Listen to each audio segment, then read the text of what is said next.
This is your best podcast yet. Billy, your passion and knowledge sounds through.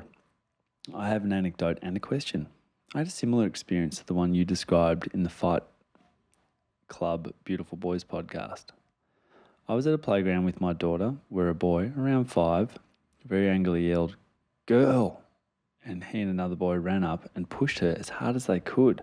The pure rage this boy has for girls was clear even before his violence. I yelled, "No pushing," and comforted her. Nor the mum of the boy apologised.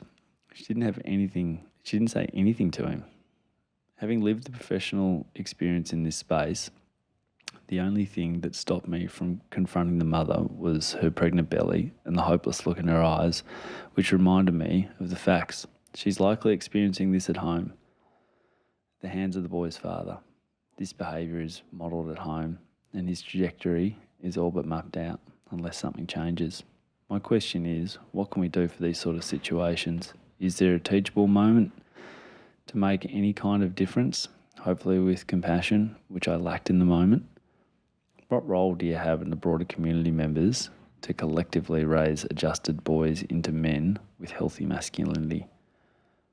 A wonderful listen as always, and thank you both for modelling what it is to be a man. Nick, thank you for your honest response to a difficult topic and your commitment to learn and grow for your girls.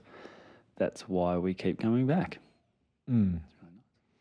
So yeah, the criticism that I got from one person was really about like boys are not bad, and I agree with that. I remember hearing, I don't know. There's no bad kids, Billy. No bad kids, yeah. And there's no like, I love men as well. Like I love so much about men. I love so much about boys, and you know, it's funny. I've like throughout my life, a number of times have been suspected of being gay because of how much I just love men, how much I love being affectionate to men, and how much I love showing that affection and things like that, physically, verbally, emotionally. But even I was really upset years ago. I don't know if you remember this, when a school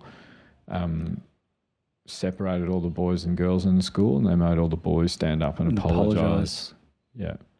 So we've got to be really careful that we... Can you just explain a little bit more of the detail around that one? Yeah, so the idea was that like so many of you are going to go on and have patriarchal mindsets or potentially abuse women and things like that. You should apologise for it now. And the biggest worry in the community, which I completely worry about as well, is that apologising, you know, paying for the sins of the people that have done this before us.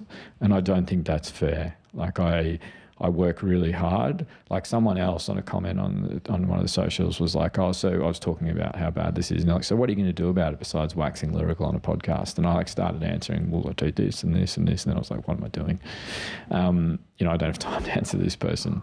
But it is really important that we shouldn't do that, because if we start from a place of shame and say just because you're a man or just because you're a boy you are bad, that's one of the challenges of feminism. And bell hooks talked about that we need to acknowledge how much patriarchy is hurting men, and we need to acknowledge that yes, the rates are so bad, but demonising all men will not move us forward. And no boys are born like this. You and I were at a playground since the last episode. We're there for an hour. You get an hour there and you get in there. I get really in there. Like I'm in the tunnels and like, you know, I'm really in there. And twice in that hour, I was with our girls. And once we went into a tunnel and there were boys doing something and they started throwing balls at the girls and saying, "Get out of here, girls," like, and just having a go at them.